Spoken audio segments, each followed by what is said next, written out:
हर हर महादेव। दोस्तों कैसे हैं आप लोग। कल की अवतार दोस्तों, आखिर कल की अवतार है कहां पर? सबके मन में ये प्रश्न जरूर चलता होगा। और अगर आप कल की अवतार की खोज के लिए निकले तो आज आप किसी से पूछने जाएंगे कि भैया क्या तुम्हें कल की अवतार का पता है, तो वो सीधे बोलेगा भाई मैं ही तो हूं। कितने लोग ऐसे हैं जो मुझे फोन कर कर कहते हैं कि भैया एक बात बोले। मैंने कहा हाँ बोलो। कि भैया मैं ही कल की अवतार हूं। और बिल्कुल सीरियसली वो आपसे कहेंगे कि मैं ही कल की अवतार हूं, मैं विष्णु भगवान का अंश अवतार हूं। लेकिन दोस्तों सोचने वाली बात यह है कि कल्पांत चल रहा है, कलयुग से खत्म होने वाला है और सतयुग लगने वाला है। तो कल की अवतार तो धरती पर है, लेकिन इन सब में से जो ये आज कह रहे हैं कि मैं कल की अवतार हूं, आखिर सही में कल की अवतार कौन है? आखिर इन सब धोखेबाजों में, इन सब काल के एजेंडों में वो असली कल की अवतार कौन है और हम उसको कैसे पहचानेंगे? सबसे पहली बात तो मैं आपको बताना चाहूंगा कि कल की अवतार के ज्ञान से ही उनको पहचाना जाएगा। और भी कई निशानियां धर्मशास्त्रों में दी हैं, लेकिन आज जिस टॉपिक पर हम बात करने वाले हैं वो है कल की अवतार की शारीरिक पहचान। यानी जब कल की अवतार आएगा या फिर कोई आपसे कहता है कि मैं कल की अवतार हूं, तो आप उससे कह सकते हैं कि धर्मशास्त्रों में कल की अवतार की ये शारीरिक पहचान दी है, जरा इन पहचानों को सिद्ध करो। कोई भी लोग जो है एकदम से किसी पे यकीन कर लेते हैं कि उसने बोल दिया मैं कल की अवतार हूं, तो हम एकदम से यकीन कर लेते हैं। लेकिन ऐसे यकीन नहीं करना है। ऐसे यकीन करना होता तो कबीर ये बोल के नहीं जाते, पानी पीना छान के और गुरु बनाना जान के। तो कल की अवतार की शारीरिक पहचान के ऊपर आज हम बात करेंगे कि आखिर कल की अवतार की शारीरिक पहचान कैसी होगी। क्या उसके शरीर में ऐसी चीजें होंगी जिससे हम पहचान सकते हैं कि यही कल की अवतार है? इस चीज को समझने के लिए सबसे पहले मैं आपको बताना चाहूंगा दोस्तों, कलयुग यानी काल। कलयुग ने भगवान से कुछ वचन लिए थे। उन्होंने कहा था कि जब तुम मेरे युग में आओगे तो सबसे पहली बात तो तुम किसी को चमत्कार नहीं दिखाओगे, और चमत्कार नहीं दिखाओगे, और दूसरी बात मेरे से झगड़ा नहीं करोगे, सिर्फ आकर अपना ज्ञान दोगे। जो तुम्हारे ज्ञान पर चलेगा उसे मानेगा वो तुम्हारा हो जाएगा, और जो नहीं मानेगा वो मेरा हो जाएगा। कुल मिलाकर कलयुग ने कल की अवतार से ये वचन ले लिया कि ना तुम कोई चमत्कार करोगे, ना ही कुछ जबरदस्ती करोगे, बस अपना ज्ञान दोगे और ज्ञान से अपने जीवों को सतलोक ले जाओगे। तो कल की अवतार ने कहा ठीक है। तो ऐसी बात जो मैं बोल रहा हूं, क्या ये किसी धर्मशास्त्र में लिखी है? पहले तो मैं आपको ये सिद्ध करूंगा धर्मशास्त्र से, उसके बाद कल की अवतार की सारी शारीरिक पहचान धर्म ग्रंथों में क्या दी है वो आप सबके साथ आज शेयर करूंगा। तो स्टार्ट करते हैं आज का वीडियो। दोस्तों सबसे पहले तो मैं आपसे ये प्रमाण शेयर करता हूं कि कलयुग ने भगवान से क्या क्या वचन लिए थे और कलयुग ने भगवान से कैसे कैसे कर कर अपनी जगह बनाई। ठीक है, तो सबसे पहले मैं एक बात बताता हूं आपको, कलयुग ही है जो आज इन नकली कल की अवतारों का देवता है। कलयुग के ही ये सारे एजेंट हैं जो आज खुद को कल की अवतार कह रहे हैं। तो आप इसका प्रमाण देख सकते हैं, कबीर मंसूर पेज नंबर 192, इस पर लिखा है सबसे नीचे, पंथ एक तुम आप चलाऊं। कह रहे पंथ तो तुम एक हो, यानी रास्ता तो केवल एक तुम हो प्रभु, लेकिन मैं लोगों को अपने हिसाब से चलाऊंगा। आज दुनिया भर के पंथ, दुनिया भर की पूजा की विधि चल रही है, ये सब कलयुग करा रहा है। जीवन ले सत सतलोक पठाऊं, यानी जीवन का ज्ञान सतलोक में मिलेगा, लेकिन वो भी मैं लोगों को बताऊंगा झूठा। कह रहे 12 पंथ करो मैं साझा, यानी 12 पंथ यानी अनेक तरह के पंथ जो हैं वो मैं समाज में चला दूंगा, जिससे असली ज्ञान तक लोग पहुंच ही नहीं पाएंगे। नाम तुम्हारे ले करूं आवाजा, और नाम तुम्हारा लूंगा और आवाज मेरी होगी कि कलयुगी बोलेगा कि मैं कल की अवतार हूं, मैं कल की अवतार हूं। आज ऐसे जितने भी नकली कल की अवतार ये बने पड़े हैं, ये सब काल के एजेंट हैं जो लोगों को कह रहे हैं भैया हम कल की अवतार हैं, हम कल की अवतार। उम्मीद है ये बात आपको समझ में आ गई होगी। और देख लेते हैं कबीर सागर का सरल अर्थ पेज नंबर 82, इस पर दिया है। पेज सब आपकी स्क्रीन पर चलते रहे, देखते रहिए। परमेश्वर कबीर जी अपने पुत्र जोगजीत के रूप में काल के प्रथम ब्रह्मांड में प्रकट हुए। यानी परमेश्वर कबीर जो हैं वो जोगजीत का रूप बनाकर काल के ब्रह्मांड में प्रकट हुए, जो 21वां ब्रह्मांड है जहां पर तप्त शिला बनी हुई है। काल ब्रह्मा ने जोगजीत के साथ झगड़ा किया, और जब कबीर का जोगजीत के रूप में गए तो काल ने उनसे भयंकर झगड़ा किया कि तुम यहाँ क्या करने आए हो, ये तो मेरा लोक है। यानी ये 3 लोक जितना भी आज हमारा संसार, ऐसा समझ लीजिए, इसमें कबीर साहब आए। फिर विवश होकर चरण पकड़कर क्षमा याचना की। पहले तो वो झगड़ने लगा काल कलयुग, लेकिन जब उसे पता चला कि परमात्मा से जीतना असंभव है तो उसने पैर पकड़ लिए भगवान के, तथा प्रतिज्ञा करवाकर कुछ सुविधा मांग ली। लेकिन भगवान से कुछ वचन ले लिए और अपने लिए सुविधा कर ली। क्या? पहला है, तीनों युगों सतयुग त्रेता द्वापर में थोड़े जीव पार करना। कह रहे हैं प्रभु सतयुग त्रेता द्वापर में तुम थोड़े थोड़े जीव ले जाओ, और कलयुग में तुम्हारा जितना मन करे उतने जीव ले जाओ। उन्होंने कहा ठीक है। फिर दूसरा बोला, जोर जबरदस्ती करके जीव मेरे लोक से ना ले जाना, कि ऐसा नहीं है कि तुम मेरी पिटाई विटाई करके जबरदस्ती कर तुम अपने जीवों को ले गए, ऐसा मत करना, जोर जबरदस्ती मत करना, जो तुम्हारी बात मानेगा केवल उसको लेके जाना। फिर कह रहे हैं आप अपना ज्ञान समझाना, जो आपके ज्ञान को माने वह आपका, और जो मेरे ज्ञान को माने वह मेरा। कह रहे तुम जब आना तो कोई चमत्कार मत करना, सिर्फ अपने ज्ञान से लोगों को समझाना, और जो तुम्हारा ज्ञान सुनकर तुम्हारे पीछे चल दे वो तुम्हारा, और जो ना सुने वो मेरा। फिर कह रहे हैं कलयुग में पहले मेरे दूत प्रकट होने चाहिए, पीछे आपका दूत जाए। कह रहे पहले कलयुग में मेरे दूत प्रकट होंगे, यानी नकली कल की अवतार जो बन रहे हैं ये प्रकट होंगे, ये भारत में या दुनिया में बहुत ज्यादा प्रचलित होंगे। और अंत में सबसे लास्ट में जब कलयुग का अंत होने वाला होगा तब आप लोगों के सामने आना। तो आज इंटरनेट पर अनेक प्रकार के गुरु और कल की अवतार चल रहे हैं, लेकिन ये कल की अवतार का जो दिव्य ज्ञान है ये केवल 1 साल से ही इस YouTube चैनल पर चला है। तो अंत में असली कल की सबके सामने आएगा और सब चीजों को शास्त्रों से प्रमाणित करेगा, और वो ज्ञान केवल इस चैनल पर आपको मिलेगा। तो यानी बात यहां आती है कि कलयुग ने भगवान से कह दिया सतयुग त्रेता द्वापर में जितने चाहे उतने जीव ले जाना, लेकिन कलयुग में सतयुग त्रेता द्वापर में थोड़े थोड़े जीव ले जाओ, और कलयुग में जितने भी जीव ले जाना।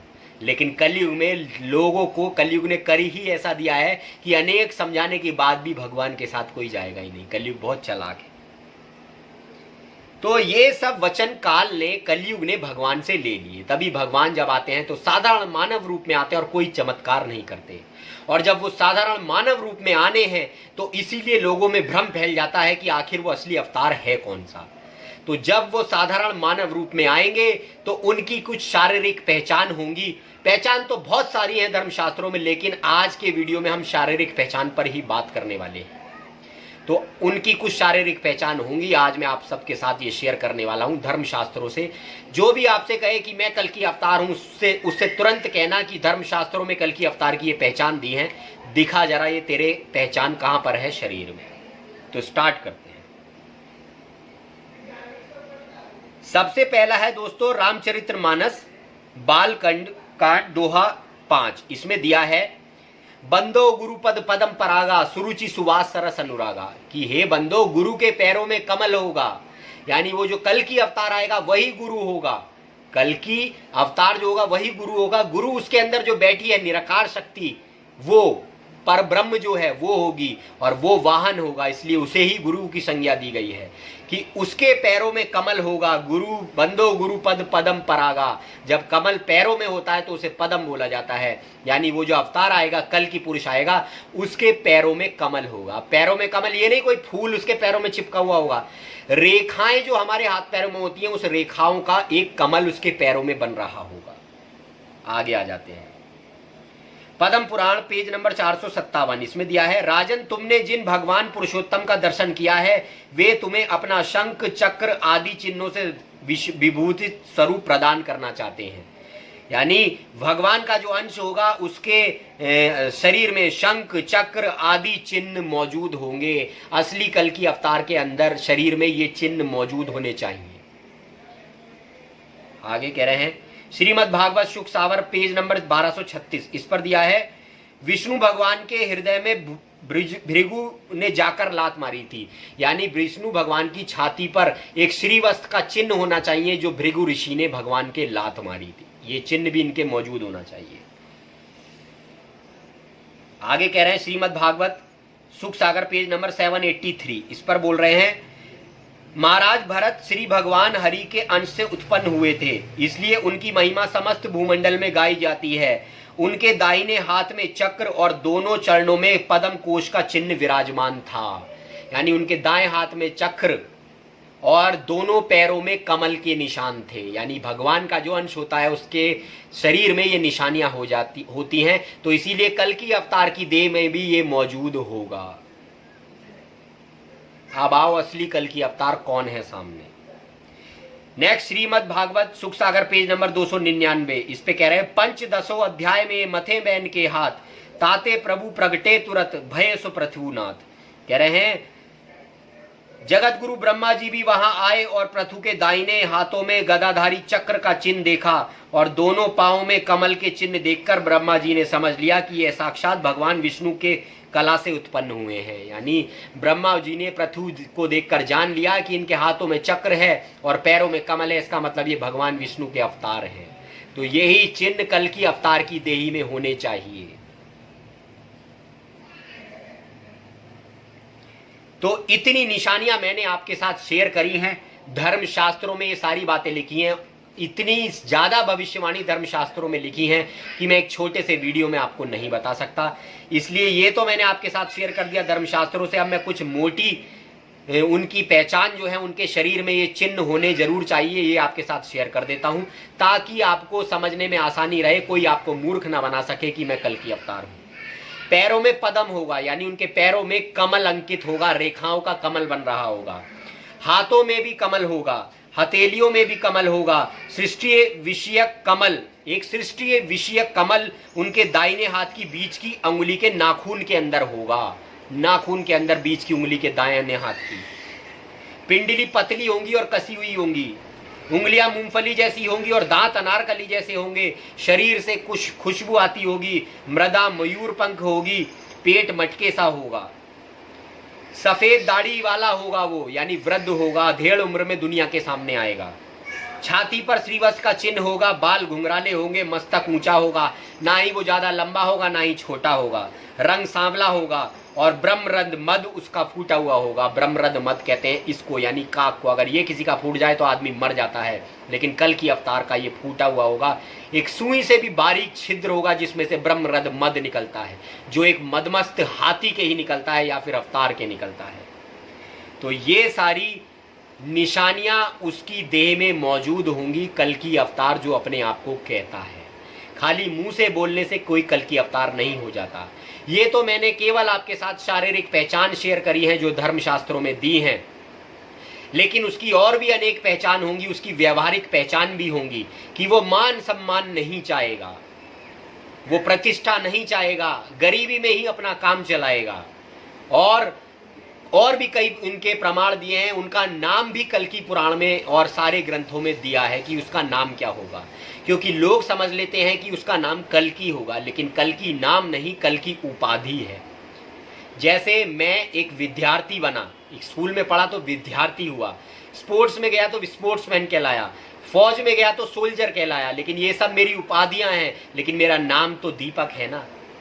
कोई मुझे कहे अरे विद्यार्थी सुन, अरे स्पोर्ट्समैन सुन, अरे थानेदार सुन, तो मैं सुनूंगा नहीं। जब वो मेरा नाम लेगा तो मैं सुनूंगा। ऐसे ही कल की जो है ये उपाधि है, क्योंकि लोग उस पर कलंक लगाएंगे। ये उपाधि है, असल में उसका नाम कुछ और होगा। और उसका नाम क्या होगा, अगर ये आप जानना चाहते हैं तो कुरान से लेके, गीता से लेके, बाइबल से लेके, ऋग्वेद से लेके, सारे वेदों से लेके, सारे धर्म शास्त्रों से प्रमाण मैंने अपने वीडियोस के पार्ट 6 में दिया है कि कल की अवतार का नाम क्या होगा और वो कहां पर है। आप जाकर उस वीडियो को देख सकते हैं। तो उम्मीद है आज का वीडियो आपको पसंद आया होगा। मूर्ख बनने से पहले, किसी की बातों में आने से पहले ये जरूर जान लेना कि कल की अवतार के शरीर में ये चिन्ह जरूर होने चाहिए। और एक आखिरी पहचान आप सबके साथ शेयर कर रहा हूं जो बहुत मशहूर भी है। जयपुर में शायद कल की अवतार का एक मंदिर है जहां पर एक घोड़ा है और उस घोड़े के बाएं पैर में चोट का निशान है। लोगों की मान्यता है जैसे जैसे एक घाव भरेगा कल की अवतार प्रकट हो जाएंगे, लेकिन असल में उस पत्थर के घोड़े का घाव नहीं भरेगा। असल में वो घोड़ा जो है कल की अवतार जो है वो निराकार शक्ति है, और जिस देह में वो अवतार की भगवान की शक्ति आती है उसे घोड़ा बोला गया है। यानी कल की अवतार का जो शरीर है उसको घोड़ा बोला गया है, जिसके ऊपर कल की अवतार की निराकार शक्ति सवार है। तभी हमारे यहाँ आवाहन मंत्र बोला जाता है, आ इस वाहन के अंदर, यानी शरीर जो है वो वाहन है और उस निराकार शक्ति उस वाहन के अंदर आती है। तो वो जो शरीर होगा जिसमें कल की अवतार की शक्ति कार्य कर रही होगी, यानी वो देहधारी जो होगा, जो कल की अवतार होगा, उसके बाएं पैर में चोट का निशान होगा। और जैसे जैसे वो चोट का घाव सुता भरता जाएगा, जिस दिन वो पूरी तरह सही हो जाएगा उस दिन कल की अवतार प्रकट होगा। वो कोई पत्थर के घोड़े का घाव नहीं भरेगा। असल में जो कल की अवतार देहधारी होगा, जो शरीर वाला कल की अवतार है, उसके पैर में वो चोट का निशान होगा। जब वो सही हो जाएगा पूरी तरह तो कल की अवतार प्रकट हो जाएगा, और वैसा ही निशान होगा उसके पैर में जैसा उस घोड़े के है। जिस देह में कल की अवतार की मैं बात कर रहा हूं, जो देहधारी होगा, उसके बाएं पैर में वही चोट का निशान होगा, सेम वैसा ही जैसा उस घोड़े के है। तो जो आज कल की अवतार है उसके पैर में वो चोट का निशान भी मौजूद है। तो उम्मीद है आपको वीडियो पसंद आया होगा। वीडियो अच्छा लगे तो इसे शेयर जरूर करिए, लाइक जरूर करिए और सब्सक्राइब करिए चैनल को, ताकि ऐसे ही वीडियोस आपको मिलते रहें। कमेंट में जय हर नाम जरूर लिखिएगा। हर हर महादेव।